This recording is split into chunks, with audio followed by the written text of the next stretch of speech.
watching Super 6 here on India Today. I'm Akshita Nandagopal. As always, here over the next 1 hour, we'll get you all the top stories of the day with our focus on what's really happening and the big headline emerging from the southern states. This evening, we're going to be telling you about what's been playing out in Karnataka's Dharmastala, a story that we've been focusing on keenly here on India Today. Are there now glimpses of the truth emerging in Dharmastala? As we speak, there's a process underway where all the sites where this alleged whistleblower claims he's buried hundreds of bodies are being dug up. And at one of those sites, skeletal remains have been found. Remember that in this particular sacred temple town, one man who worked as a sanitation worker with the temple claims he's buried hundreds of bodies of young girls and women. We'll know in the next few days if that is actually the case or not. But we'll tell you the latest updates that are coming in on that story and much more coming your way in this edition of Super 6. Let's begin with the headlines first.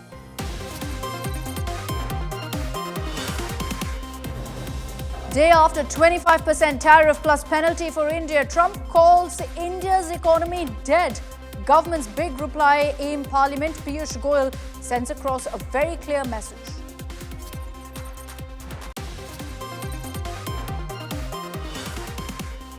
The Commerce Minister Piyush Goyal in Parliament says India's priority is securing welfare of farmers, small businesses and exporters, says India to become third largest economy in few years.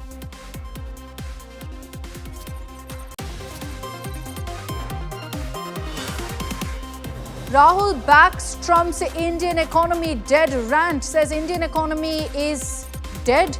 Rahul says Modi has killed Indian economy even as other opposition leaders differ.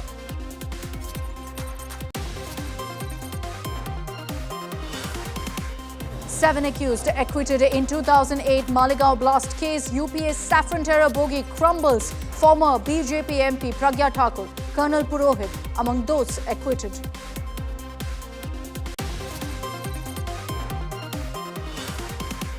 War of words over 2008 Malegaon blast. BJP hits out at Congress over term saffron terror. Maharashtra Chief Minister says Congress must apologize. Rahul evades questions, says bid to digress from real issues.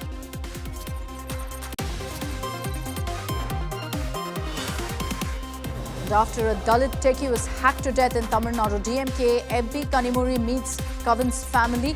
Kavan's kin blame girlfriend's family. Parents of girlfriend arrested who are Tamil Nadu cops.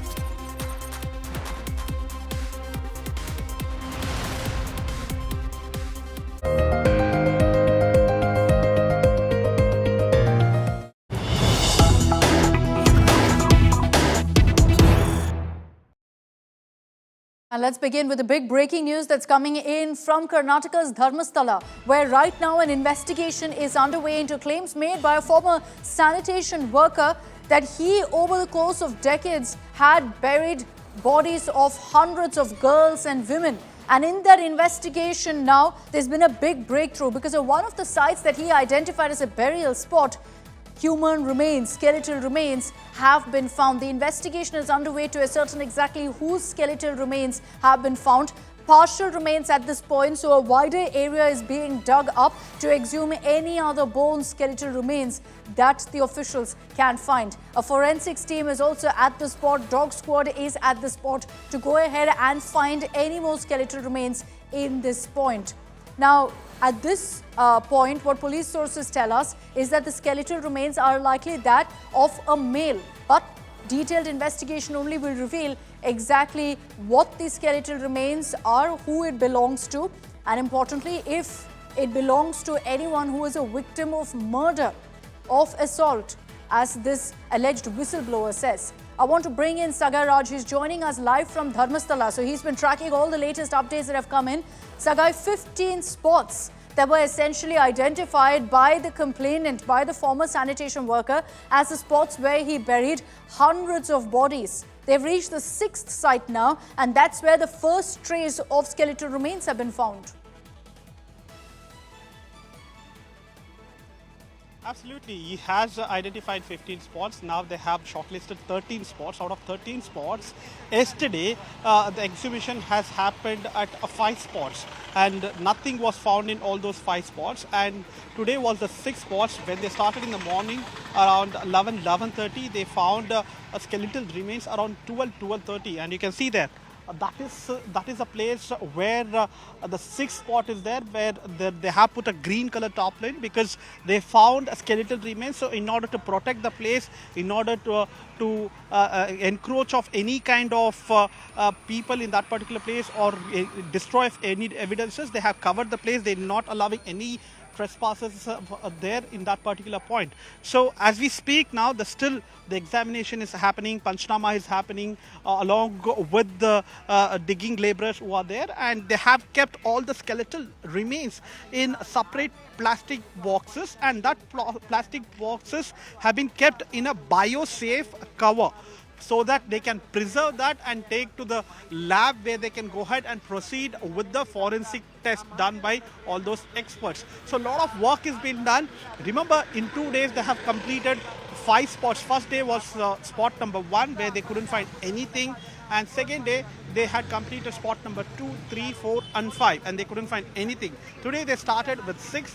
Since they found a skeletal remains at the point 6, they continue their investigation. All formalities been done, and probably tomorrow they will dig spot number 7, 8, 9 and 10. Probably, I don't know how long it will take, because today they took 1 full day to complete the 6th spot. Saga, you know, obviously it's a very challenging investigation. What we're hearing right now from the spot that you just showed us, where you see, of course, the tarpaulin put up to protect that entire site, sources are suggesting that these were remains of a male that were found. What does that really mean, going by the investigation? In the complainant's version, has he also referred to victims being men, male victims, or did he say they were only female victims? He said that he has buried multiple bodies. He buried close to 100 bodies, and most of them were female bodies. That's when he said that all those bodies, when he found, he has alleged that they were sexually assaulted, and he was forced to bury those bodies in these places. And if you notice that these are not designated areas as pointed by Vice President of Gram Panchayat, where he claims that he have enough documents to prove that they have buried unknown bodies. These are forest area. These are close to Netravati Bank.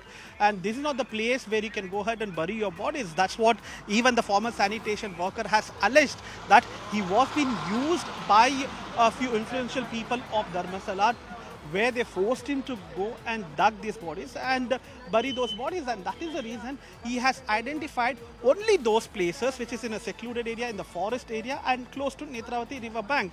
And many people still claim that probably due to floods and soil erosion, they couldn't find those skeletal remains in those 5 spots. Here, even though it is close to river bank, but still they were able to find the skeletal remains, and they are hoping that probably days ahead, when the exhumation process happens in other spots, they will be able to find a similar kind of skeletal remain. But the challenging part is whether they will be able to ascertain how they were being killed, or how the death has happened. Because when we spoke to forensic expert, they said that if you get skull part and if you're able to find the other part of your chest or something, they will be able to identify how he or she was being killed, or else it's going to be very tough for them. But still, there are a lot of hopes for the people, as well as the complainant in this case, saying that they might be able to find this skeletal and they will go forward. But the larger question is that there is only one single complainant in this particular case, that is of Ananya Bhatt's mother, Sujata Bhatt, where she has alleged that only her daughter is missing. There are no complaint which has been registered. The missing complaint has been registered. As we speak now, we can see, Akshita, that all those workers, the digging laborers who were digging there, are leaving from spot number 6. Probably they have completed their work and they're done for the day. Probably every single day they finish their digging process around 5:30, and today it has gone till 6 o'clock. As we speak now, they are leaving from the spot, and probably following them, the officials, the forensic officials, as well as the SIT team might also leave from spot number 6. And Probably tomorrow they will start the exhumation process at spot number 7.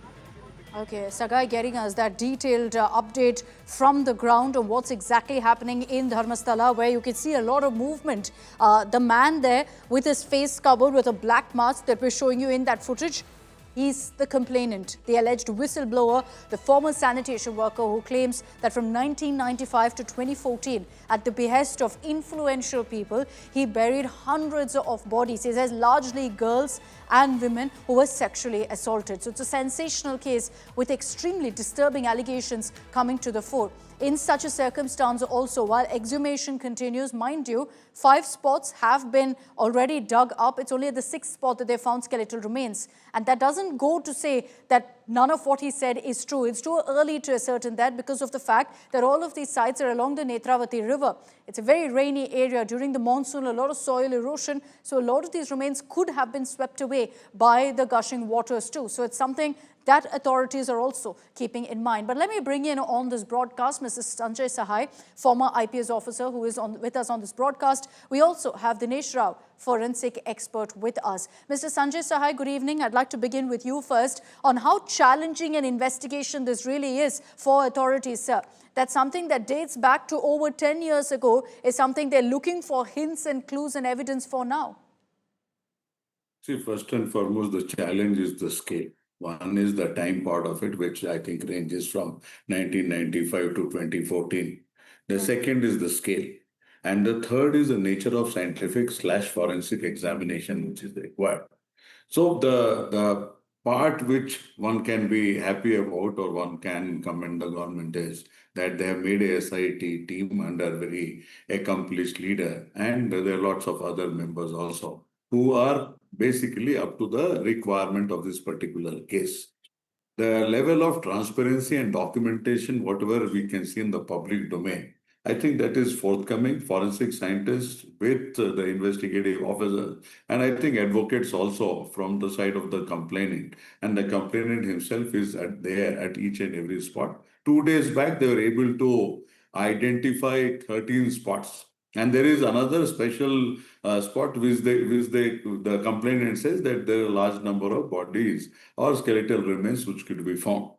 From 1 to 5, though it is said to be complete, in case it is required, they will come back. No major remains have been reported. But personal belongings, blouse, PAN, ATM card is found at one site. And today the major revelation came when at one site we got the skeletal remains. And all these skeletal remains, or at least the skeletal remain, they have been able to find today. So it is being properly stored as per the scientific procedure, and we'll go for the forensic analysis.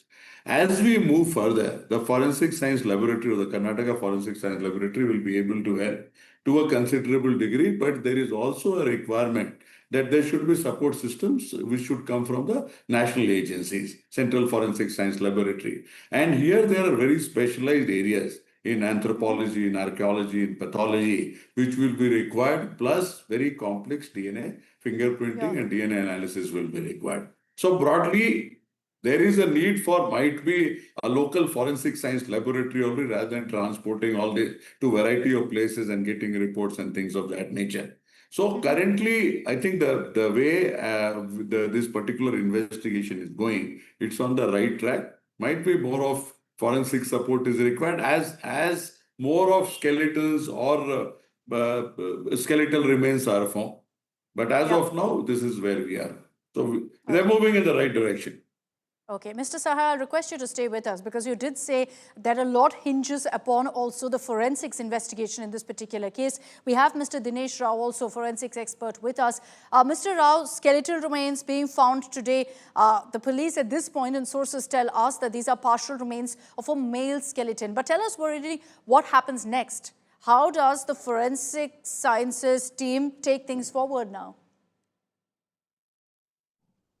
See, the most important objectives of exhumation process is more than finding the cause of death, it is the identification of the skeletal remains. Means once we identify the skeletal remains, the next important process is establishing the identity of the person to whom does it belong to.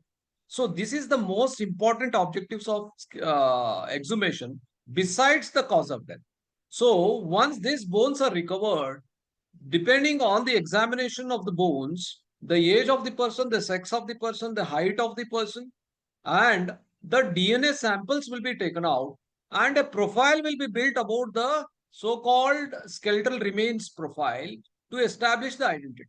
Once that DNA profile has been made along with these parameters about the age and sex, that group of the age and sex group which are being reported missing or being allegations of crime has been there, those families will be called in and their blood samples will be collected. For example, if the skeletal remains belong to a 25-year-old female, and in that case, all the missing case of 25-year-old female, their family members will be called and their Okay. blood samples will be taken and their DNA and this DNA from the skeletal remains will be matched. That's how the establishment of the identity takes place. And now when this process is over, what's next? The next part is depending on the examination of bones to find the cause of death. If there are blunt injuries and sharp injuries, means if there are from sword injuries or machete injuries or an axe injury or Okay. due to rods or a stone or any stick injuries, so those injuries and the result of those injury as a cause of death will be concluded. And So when once this that cause of death will be concluded, then this version or the allegations from the family will also be recorded.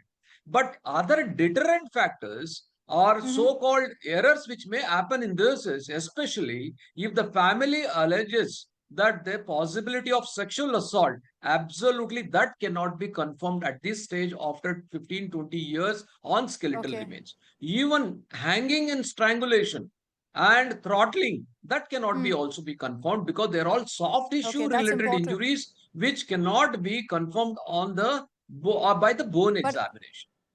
just a quick follow-up question also, Mr. Rao, which is that in this particular case, they haven't recovered the complete remains. It's just partial remains that have been found. Of course, the search right now is underway for more remains.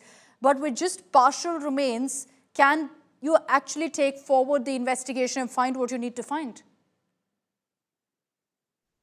Absolutely, it depends on what type of bones they got. If they got the skull and the hip bones, definitely 100% accuracy with the age and the sex can be made out. But if they got only the rib cage bones or small bones from the hands or the toes, absolutely nothing can be inferred. So, Okay. and only the long bones they got, that is hands from the limbs, and even only with the limb bones, hardly around 60% accuracy we can give. But skull and the hip bones are very vital and that will help in the identification. And if that is not recovered, that will be a very difficult for them to go ahead with the investigation pertaining to the accuracy that will entirely depend on the DNA. It's quite challenging, definitely. And Mr. Sanjay Sahai, bringing this back to you, one of the aspects that's constantly been discussed about this case is that, look, the allegations that have been put forth by this former sanitation worker are extremely sensational, extremely grave. But the question that constantly comes up is, how is it that for decades he buried hundreds of bodies and nobody knew? Why aren't there equal number of missing complaints, or even for that matter, in the last 1 month since he spoke out, why aren't there been hundreds of families that have spoken out about their loved ones going missing? See, there are lots of things in this particular investigation which is above and beyond exhumation and what the investigative process based on the exhumed skeletal remains will finally give us. What is very, very intriguing is for nearly 19-20 years, the local police and the state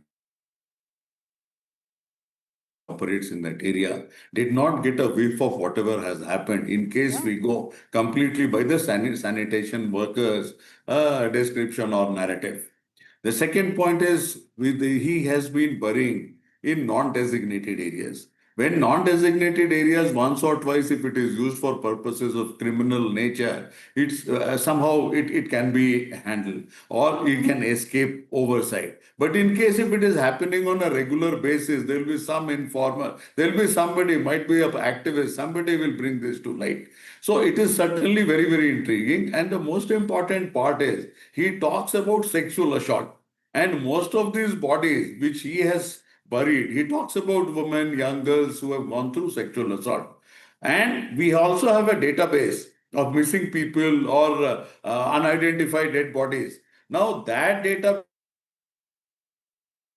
and the quantum of numbers which he is talking about. I don't know how much is matches, how much it doesn't. I have absolutely no idea. But the point is, in the last 15, 20 days from third or the fourth, there are not many people who have come forward to complain that my child or my relative has been missing, and it has remained undetected for so many years. So I think this knot has really to be untied for us to understand what has happened. And if the skeletal remains are not forthcoming, and there are other databases which are available with the police and lots of local information which needs to be garnered there, if they don't add up, then there is certainly an issue. There is also a helpline and other sorts of overreach which the SIT team is doing. So let's see if that also brings further information which adds up to the nature of revelation which the sanitation worker has bring forth.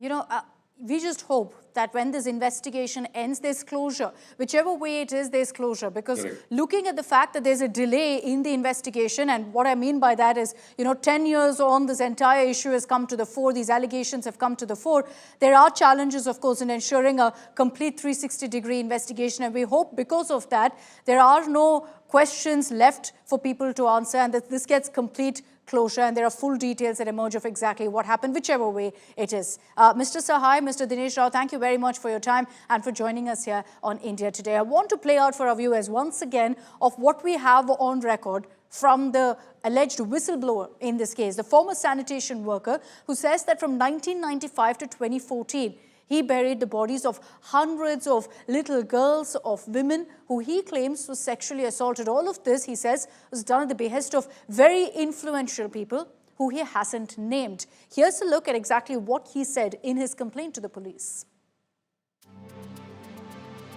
I am submitting this complaint with a heavy heart and deep moral burden. I can no longer carry the pain, threats, and guilt from the murders I witnessed and the bodies I was forced to bury. From 1995 to December 2014, I worked as a sanitation worker under the Dharmastala temple administration. My duties began as routine cleaning near the Netravati river and surrounding areas, but over time they turned into something horrifying. I was ordered to dispose of dead bodies, many of which bore signs of brutal violence and sexual assault. At first, I believed the bodies were from suicides or accidents, but most were of women, many found naked or partially clothed, with signs of rape, strangulation, and acid burns. I saw girls as young as 12 with school uniforms but no undergarments, and women with faces burned by acid, all buried or cremated under my forced supervision. I witnessed the murder of beggars, often strangled using towels, in locked rooms. I buried or burned hundreds of bodies in and around Dharmastala, many times using diesel to incinerate them completely. Around 1998, I was explicitly ordered by supervisors not to report these to police, but to secretly bury or burn the bodies. When I resisted, I was threatened and told, "You will be chopped into pieces like them. Your family too will be sacrificed." In 2014, after a member of my family was sexually harassed, I fled Dharmasthala with my family and have been hiding in a neighboring state since, constantly moving out of fear. Those involved are members of the Dharmasthala temple administration and staff, but I cannot name them in the complaint due to their power and threats. Once I receive protection under the Witness Protection Scheme, I am ready to reveal full names and specific roles of the accused. Those who were buried deserve a dignified funeral. I plead with the authorities to unearth these remains and allow proper rites to be performed. I pray that these horrific crimes to be investigated with urgency and justice be delivered to the countless voiceless victims. If I am killed or go missing before disclosing the names, the truth may die with me.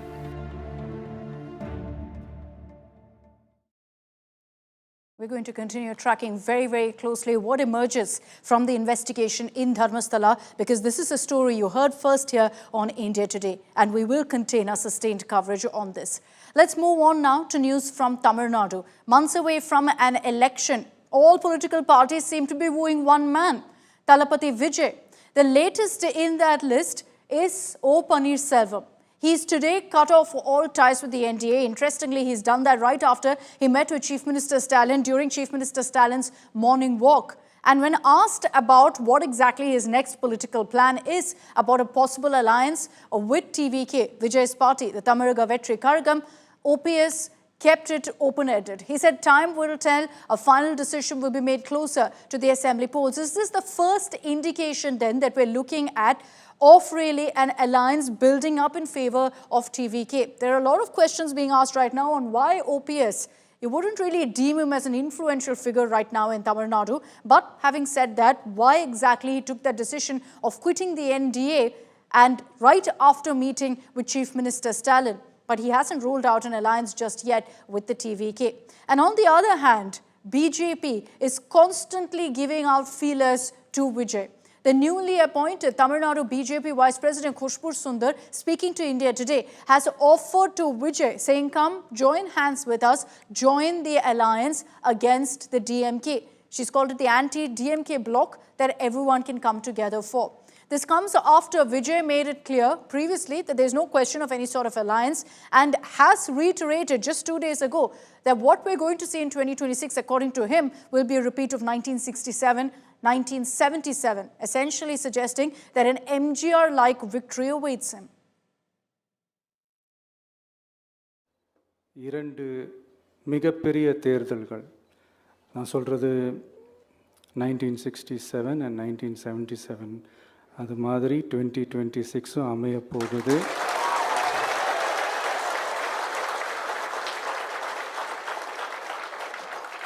அப்படின்றத நம்ம ரொம்ப உறுதியாக இருக்கிறோம். முதலேருந்து அதை நம்ம சொல்லிக்கிட்டு இருக்கிறோம்.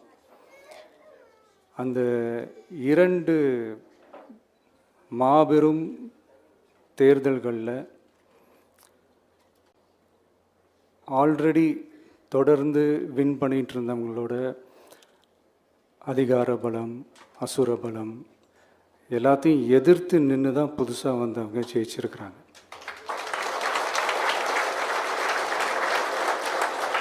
எப்படி ஜெயித்தாங்க அப்படின்னு பார்க்கும்போது அது சிம்பிள் லாஜிக் தான். ஊருக்கு ஊர், வீதிக்கு வீதி, வீட்டுக்கு வீடு அப்படின்னு போய் எல்லா மக்களையும் சந்திச்சிருக்கிறாங்க. இந்த நேரத்தில் அறிஞர் அண்ணா அவர்கள் சொன்ன அதே விஷயத்தை தான் நானும் இங்கே ரிப்பீட் பண்ணணும்னு ஆசைப்படுறேன். மக்களிடம் செல், மக்களிடம் இருந்து கற்றுக்கொள், மக்களுடன் வாழ், மக்களுடன் சேர்ந்து திட்டமிடு. இதை சரியாக செஞ்சாலே போதும். ஊருக்கு ஊர், வீதிக்கு வீதி, வீட்டுக்கு வீடு, வெற்றி பேரணியில் Tamil Nadu.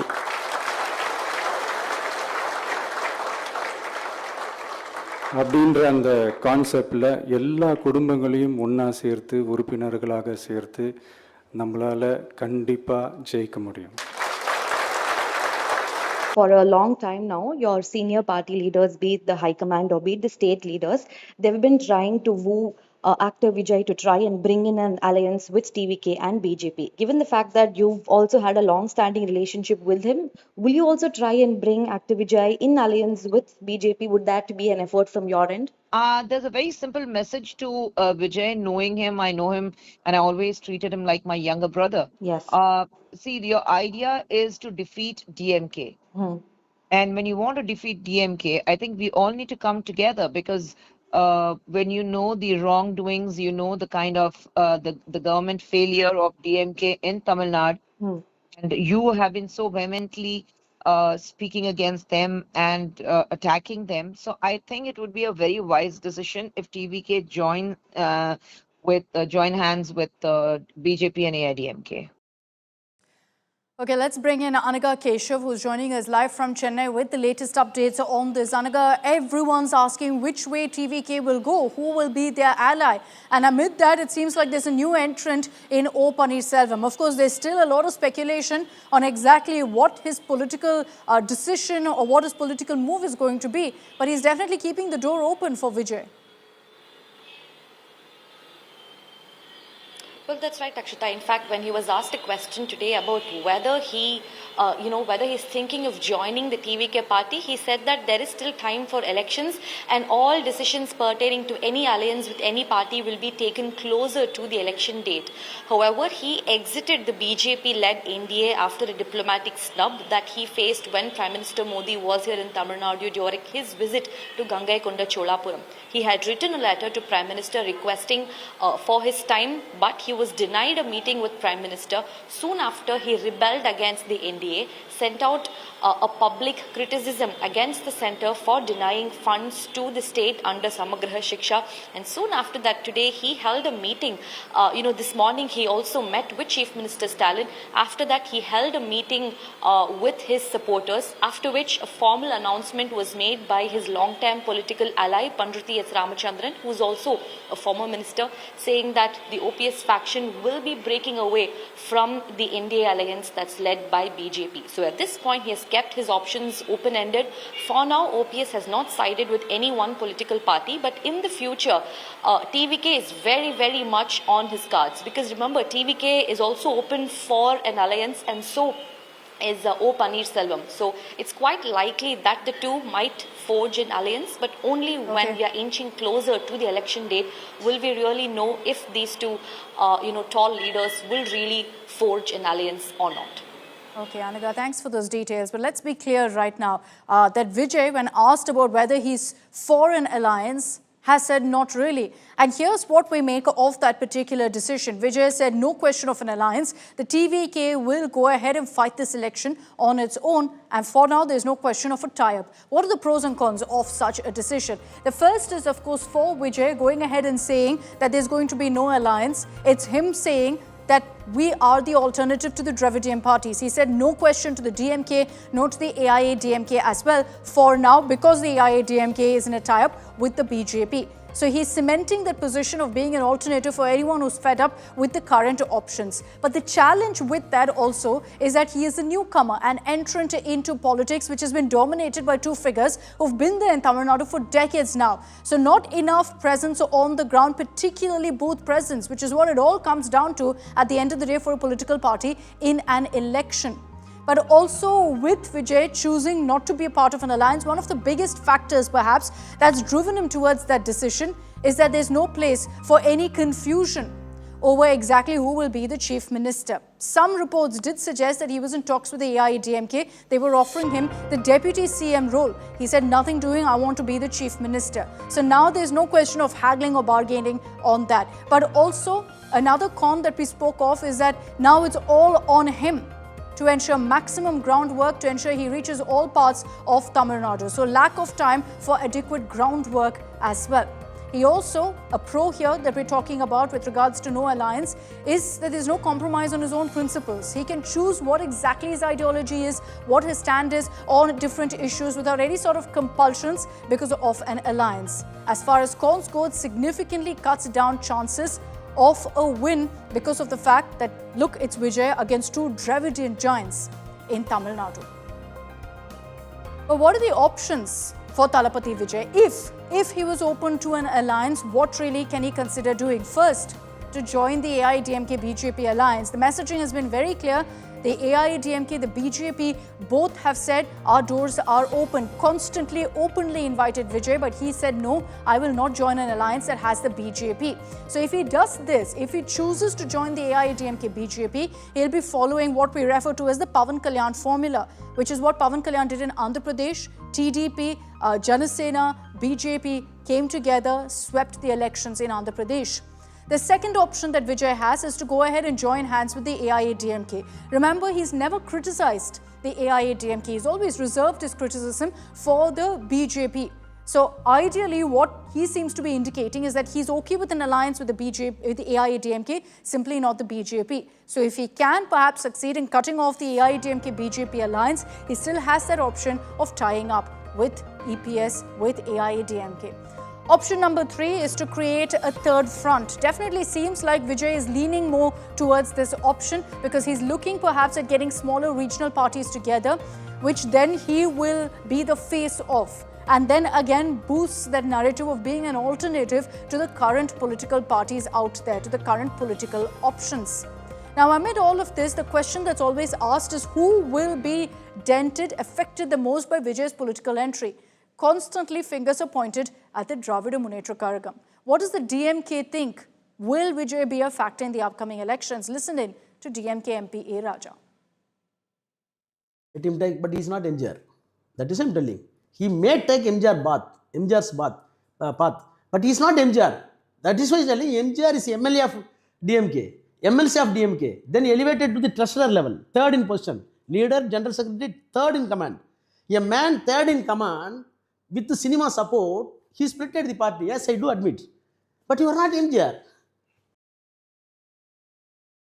So A. Raja says that, look, the Vijay factor, it's not a big deal. But he also speaks of Vijay's vote share essentially being about 4 to 5%. Can that make an impact? Let's take a look at the 2021 numbers. What really was the result in the 2021 elections? As far as the DMK vote share was concerned, it was at 37.7%. The AIADMK vote share was at 33.3%.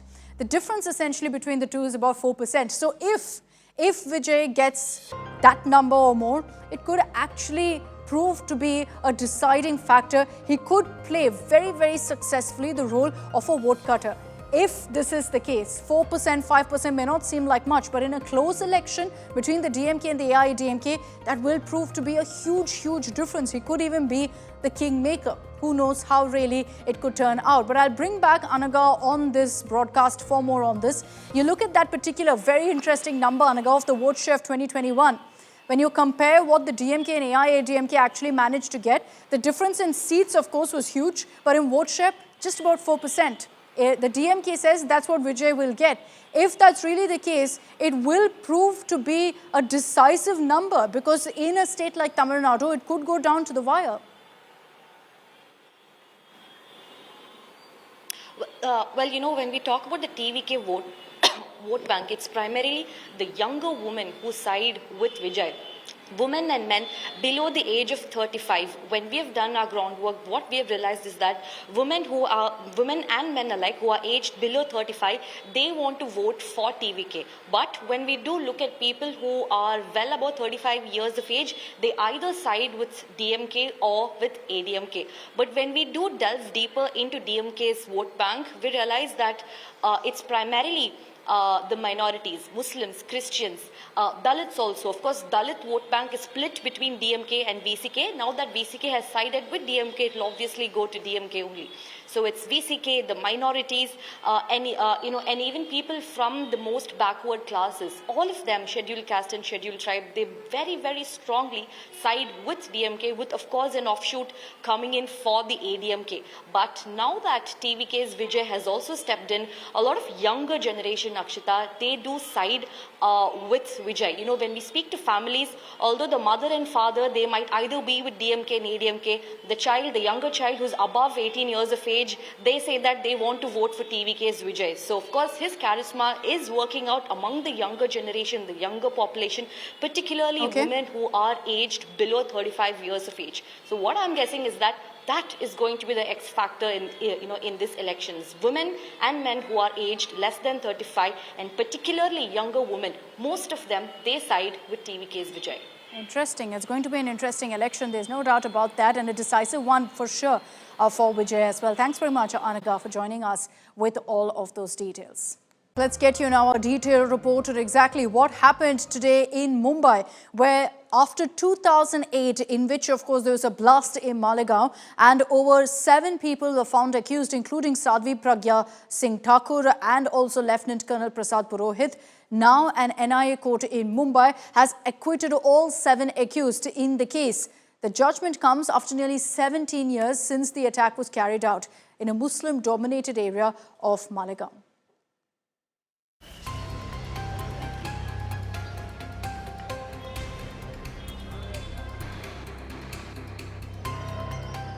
A blast that ripped through Malegaon town in Nashik in 2008.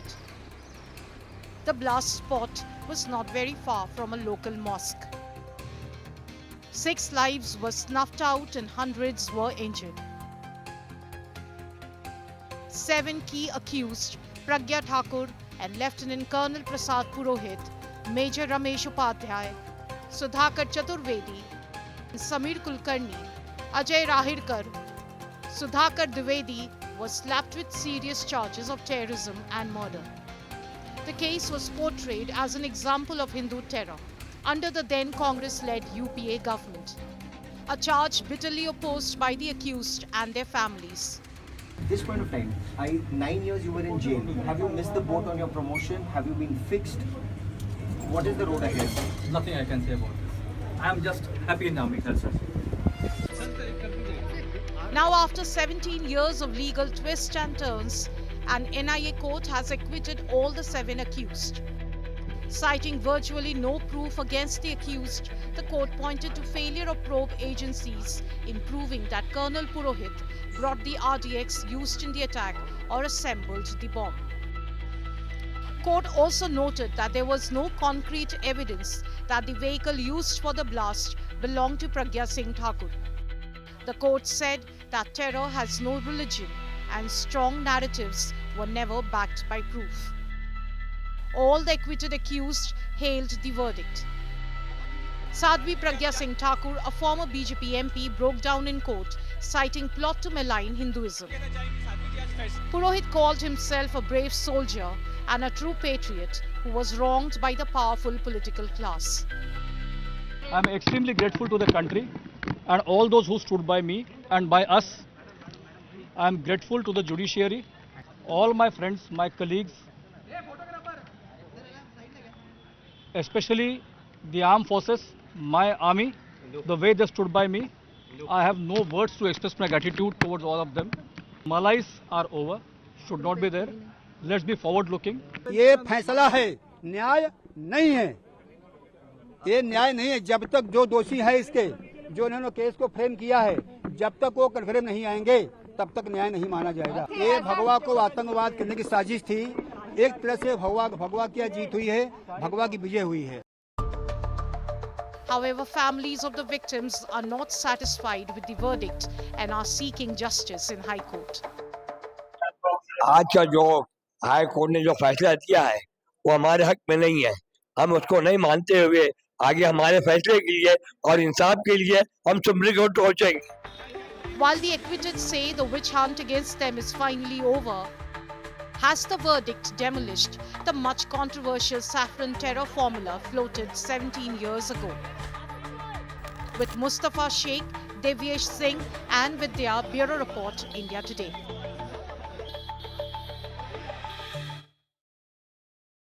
So let's refresh your memories as to exactly what had happened in 2008. This is a case related to what happened in Malegaon of Maharashtra, where there was a blast that was reported in Malegaon district. It took place in a Muslim-dominated area, and this blast was reported in September of 2008. 2 bombs were fitted on a motorcycle that was parked in this area, which then exploded. 6 people died in that blast. Over 100 people were also injured in Malegaon as a result of this explosion. Now, initially, it was the Maharashtra police that was investigating, but right after that, almost a month in, the Maharashtra ATS, which is the anti-terror squad, took over the investigation. It was under the celebrated top cop Hemant Karkare that the ATS took over the investigation, and that's when they found 11 people in all accused, among them Sadhvi Pragya as well as Lieutenant Colonel Purohit. Let's break that down further for you. What really were the allegations against Pragya Singh Thakur and against Purohit? Starting with Pragya Singh Thakur. Now, the allegation was that, in fact, the motorcycle that was used in the blast was registered in her name. And right after that, the defense said that the NIA found weak evidence in 2016.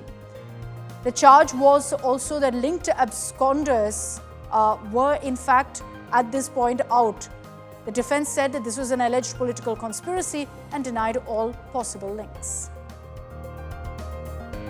Now, the Malegaon blast verdict has reignited the debate over that controversial term of saffron terror. First coined by former Home Minister P. Chidambaram in 2010, the phrase became a political flashpoint between the Congress and the BJP. With this particular verdict, the BJP has again said that this is a term that was coined by the Congress to cater to their vote bank.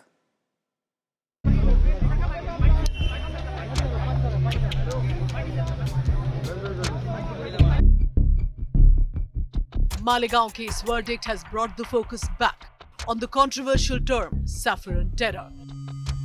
First mentioned in political corridors in 2010 by former Home Minister P. Chidambaram. At a security conference of police chiefs, P. Chidambaram said, "There is the recently uncovered phenomenon of saffron terrorism that has been implicated in many bomb blasts of the past. My advice to you is that we must remain ever vigilant and continue to build our capacity in counter-terror." Soon the term turned into political rhetoric and the showdown emerged between BJP and the Congress, but little evidence to prove the claims of saffron terror. When the prime accused in Malegaon blast case, Sadhvi Pragya, got bail in 2017, she slammed Chidambaram and the Congress party for deliberately targeting her and calling the term Hindu terror.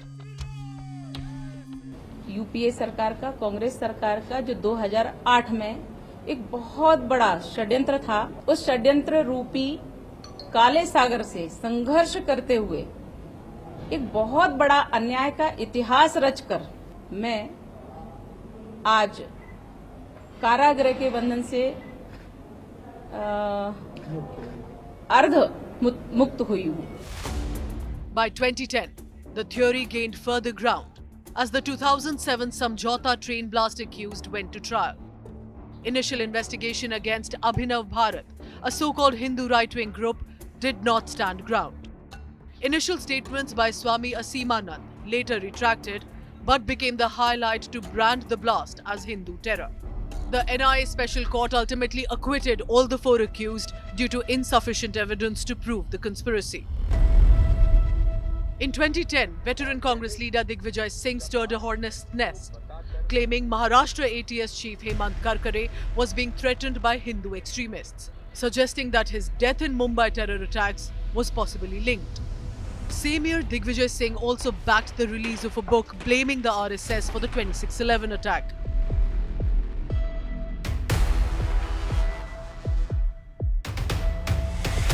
Despite Pakistani terrorist Ajmal Kasab caught red-handed. Experts also pointed out to how Kasab was seen wearing the sacred red thread on his wrist while shooting at innocents in Mumbai. Had he been shot dead in the fire, the Kalava thread and fake identity cards would have been highlighted as a claim of Hindu terror. However, because Kasab was nabbed alive and interrogated, the probe proved eventually Pakistan's involvement beyond doubt. Home Minister Amit Shah, a day before the Malegaon verdict, slammed the opposition in the parliament for regularly floating this bogey without any evidence. Bombay के हमले के बाद आज ये दिग्विजय सिंह चले गए हैं. उन्होंने कहा है तो आरएसएस ने कराया था. मान्यवर ये क्या बोल रहे हैं? और हिंदू टेरर का सगुफा किसने छोड़ा? मैं आज दुनिया के सामने, देश की जनता के सामने गर्व से कहता हूं कि हिंदू कभी टेररिस्ट नहीं हो सकता.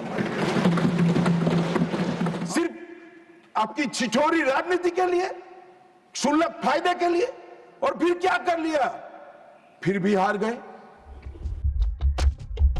With the NIA Special Court acquitting all 7 accused in the Malegaon case for lack of evidence and conspiracy, will the term saffron or Hindu terror also now lose relevance in the days to come? Bureau Report, India Today. And that's all we have time for in this edition of Super 6. Thanks very much for tuning in.